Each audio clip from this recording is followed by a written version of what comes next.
ഈ പോരാടുന്ന വിദ്യാർത്ഥികളെല്ലാവരും മോശപ്പെട്ട വിദ്യാഭ്യാസ സമ്പ്രദായത്തിനെതിരെയും മോശപ്പെട്ട ഗവൺമെൻറ്റിനെതിരെയാണ്. അല്ലാതെ രാജ്യവിരുദ്ധമായിട്ടുള്ളൊരു പ്രശ്നമല്ല ഇവിടെ നടക്കുന്നത്. അപ്പോൾ അതിന് മീഡിയ ഒരുപാട് ഇവിടെ സപ്പോർട്ട് ചെയ്യുന്നുണ്ട്. Thank you. വാ തോഴ, തോളോട് തോൾ ചേർന്ന് പോരാടിടാം, തീയായിടാം, അതിർത്തികൾ തകർത്തിടാൻ വാ, വീണാൽ എരി നക്ഷത്രമായി വീണിടാം, അടങ്ങിയാൽ കാട്ടുതീയായി അടങ്ങിടാം. നീറ്റ് പരീക്ഷാ ക്രമക്കേടിനെതിരെ ഡൽഹിയിൽ അലയടിക്കുന്ന പ്രക്ഷോഭത്തിൻ്റെ കൊടുങ്കാറ്റിലേക്ക് കേരളത്തിൽ യുവതയെ സംഘടിപ്പിക്കുകയാണ് റാപ്പർ വേടൻ. ഈ യുവജനങ്ങളുടെ പ്രക്ഷോഭത്തെ ഇങ്ങനെ അടിച്ചമർത്തുമ്പോൾ വേടന് ഇങ്ങനെ ഉറങ്ങിയിരിക്കാൻ സാധിക്കുന്നില്ല അല്ലേ? ജനാധിപത്യ വിശ്വാസികളായിട്ടുള്ള ആർക്കും അതിന് സാധിക്കുന്നില്ല എന്നാണ് ഞാൻ വിശ്വസിക്കുന്നത്. അതുകൊണ്ട് തന്നെ ഇന്നും ഇന്നലെയുമായിട്ട് ഇപ്പം ഇന്ന് തന്നെ മൂന്നിലധികം പ്രക്ഷോഭങ്ങൾ കൊച്ചിയിൽ സിറ്റിക്കകത്ത് മാത്രം നടക്കുന്നുണ്ട്. ഇന്നിപ്പോൾ മഹാരാഷ്ട്രനകത്ത് ഒരു വലിയ പ്രക്ഷോഭം നടന്നു. നമ്മളും നമ്മുടെ ആർട്ടിസ്റ്റുകളുടെ ഭാഗമായിട്ട് നമ്മളിന്ന് പനമ്പള്ളി നഗറിൽ ആർട്ടിസ്റ്റുകളെല്ലാവരും ഒത്തുചേർന്ന് പാട്ടും പറച്ചിലുമായിട്ട്.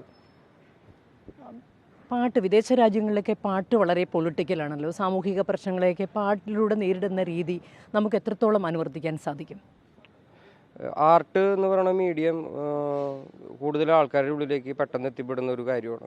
അപ്പോൾ നമ്മൾ അതിലൂടെ രാഷ്ട്രീയം പറയുക, അതിലൂടെ നല്ല ആശയങ്ങൾ സ്പ്രെഡ് ചെയ്യുക, ജനാധിപത്യപരമായിട്ടുള്ള കാര്യങ്ങൾ സംസാരിക്കുക എന്ന് പറയുന്നത് കൂടുതൽ ആൾക്കാരുടെ ഉള്ളിലേക്ക് അത് എത്തുമെന്നുള്ളതാണ്. ഞാൻ എൻ്റെ ആർട്ട് അതിനുവേണ്ടി ഉപയോഗിക്കുന്നു. ഒരു പാട്ട് നമ്മുടെ പ്രേക്ഷകർക്കായി പാടുമല്ലോ.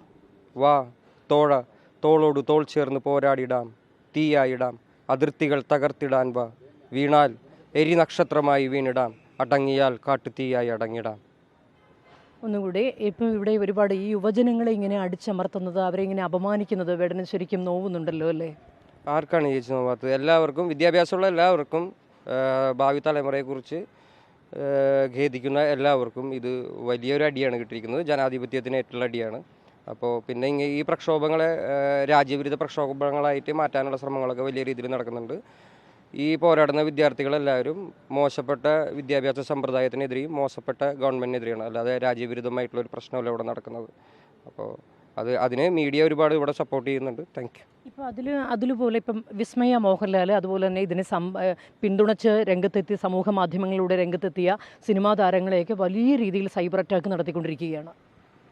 ഇറ്റ്സ് വെരി കോമൺ തിങ് ആണ് ചേച്ചി. ഇത് ഇവരുടെ ഒരു പ്രോപ്പഗണ്ടയാണ്. ഇതിനെതിരെ സംസാരിക്കുന്നവരെ ഇപ്പോൾ കേരളത്തിൽ തന്നെ എൻ്റെ സഹയാത്രികരായിട്ടുള്ള ഒരുപാട് ആർട്ടിസ്റ്റുകൾ നമ്മുടെ സംസാരത്തിൻ്റെ ഇടയിൽ തന്നെ ഞാനൊരു പോസ്റ്റ് ഇട്ടു. എൻ്റെ സോഷ്യൽ മീഡിയ അക്കൗണ്ടുകളിലും പേഴ്സണലായിട്ടും എനിക്ക് തെറിവിളി അഭിഷേകമാണ്. ഇറ്റ്സ് എ കോമൺ തിങ് ചേച്ചി. ഇതൊക്കെ കടന്നു വരിക എന്നുള്ളതാണ്, എന്തെങ്കിലും പോരാടുക എന്നുള്ളതാണ് നമ്മുടെ പ്രോസസ്സ്.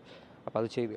ഈ നീറ്റ് പരീക്ഷയിൽ ജീവൻ പൊലിഞ്ഞ കുഞ്ഞുങ്ങളുടെയൊക്കെ കുടുംബത്തിന് ഐക്യദാർഢ്യം പ്രഖ്യാപിച്ചുകൊണ്ട്, ബാക്കിയുള്ള കുട്ടികൾക്ക് ഐക്യദാർഢ്യം പ്രഖ്യാപിച്ചുകൊണ്ട് വേടൻ ഈ സമരത്തിന് എന്നും തുടർന്ന് അങ്ങോട്ടും കൂടെ ഉണ്ടാവും അല്ലേ? ഉറച്ച ചുവടുവയ്പുമായി. തീർച്ചയായിട്ടും ചേച്ചി, തീർച്ചയായിട്ടും.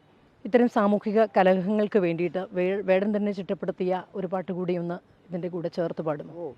കപടദേശവാദി, നാട്ടിൽ മതജാതി വ്യാധി, തലവനില്ല ആദി, നാട് ചുറ്റിടാൻ നിന്റെ നികുതി, വാളെടുത്തവൻ്റെ കയ്യിലാണ് നാടുപാതി, വാക്കെടുത്തവൻ ദേശദ്രോഹി തീവ്രവാദി.